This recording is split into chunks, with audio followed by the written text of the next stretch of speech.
My name is Ehsan. After I finished my studies and graduated from university, I started my military service as a medical officer at one of the naval clinics. Even though it was the early days of my service, the behavior of the personnel and soldiers was very respectful, which gave me a sense of reassurance.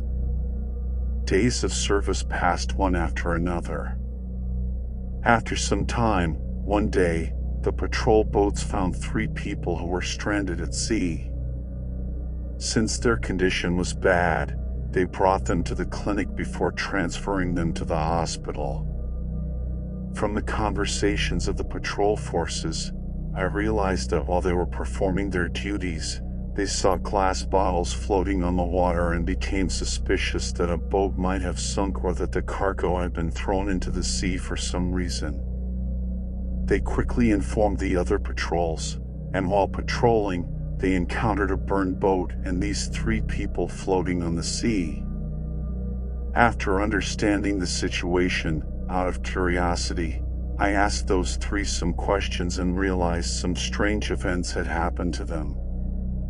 When I asked them about the cause of the incident, one of them, who was feeling better, began to speak and said, "As usual, we bought our cargo from the island of Kosf in Oman and loaded it onto the boat to head towards Iran. Kosf is a dry and rocky port in northern Oman that had gained a lot of prosperity due to trade with Iran, and one of the reasons for that was its short distance. From Kosf in Oman to Keshem in Iran, it was about 90 kilometers, which was now a long distance for us. There were many boats loading there, but that night, there were more than 40 boats with various cargoes.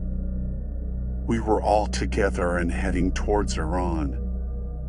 Usually, along the way, we would rest a bit near a few uninhabited islands. That night, when we reached the first island, we stopped but did not disembark. Anyone who was hungry ate something on the boat, and we replaced the fuel cans. I was chatting and laughing with my deckhands, Rahman and Jasem. When all the boats started moving again, we set off, and as we reached the next island, the sky became a bit cloudy, and the sea got a little rough. When it seemed that a storm was coming, everyone said we should pull the boats ashore and stay on the island until morning before continuing.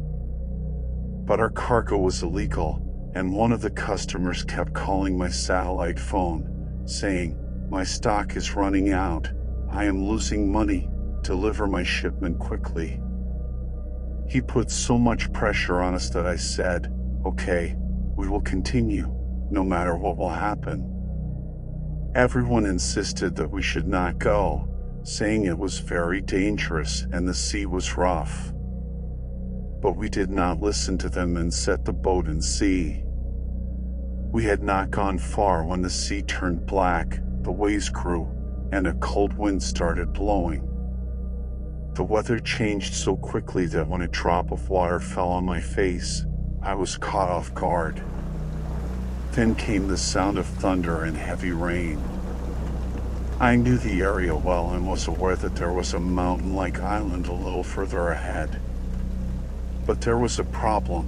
The island's name was Seeher, or, in the local language, Sahara, which means the witch. The locals all said that the island was home to supernatural beings. They believed that the island was haunted by malevolent spirits hired by witches and sorcerers. But we had no choice. The wind and waves forced us toward the island.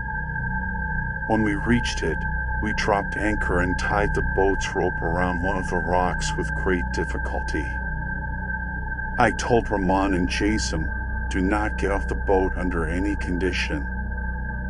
The sea was rough, and despite the boat shaking violently, I was so exhausted that I fell asleep right there.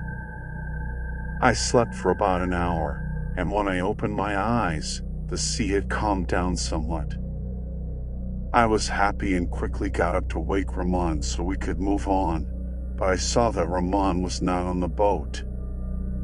I woke Jason and asked, "Where did Ramon go?"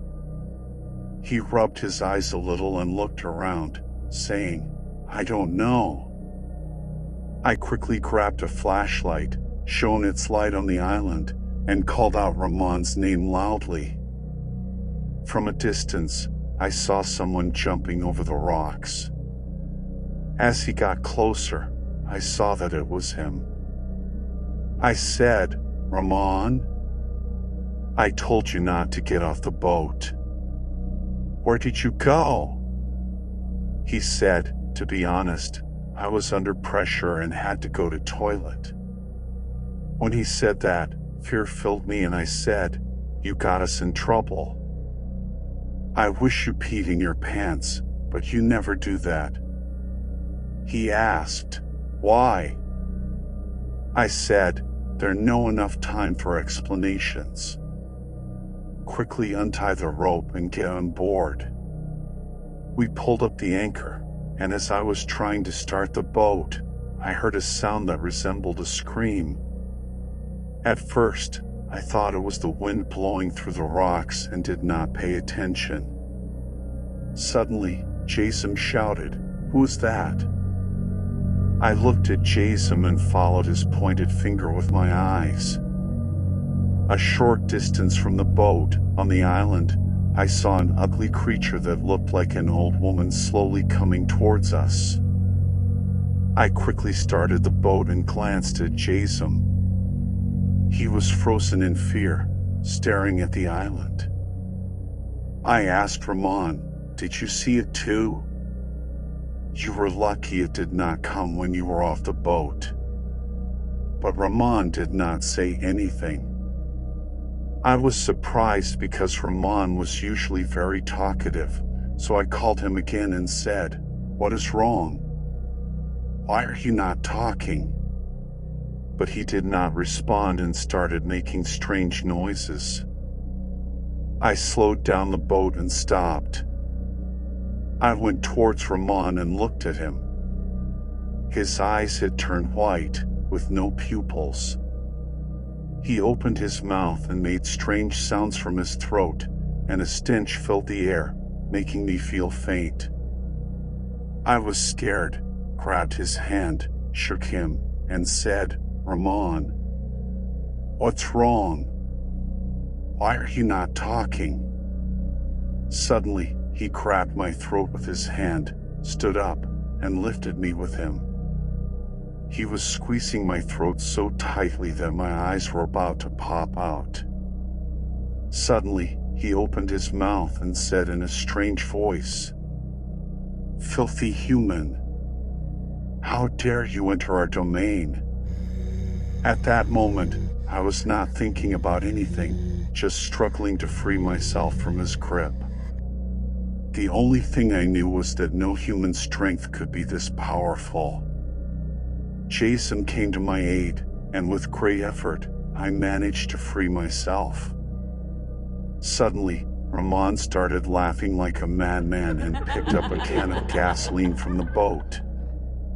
Jason and I, who could not do anything, begged him not to do something foolish.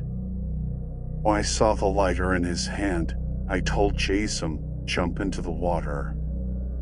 Jason and I jumped into the water, and Ramon, while setting the boat on fire and with his legs burning, jumped into the water too.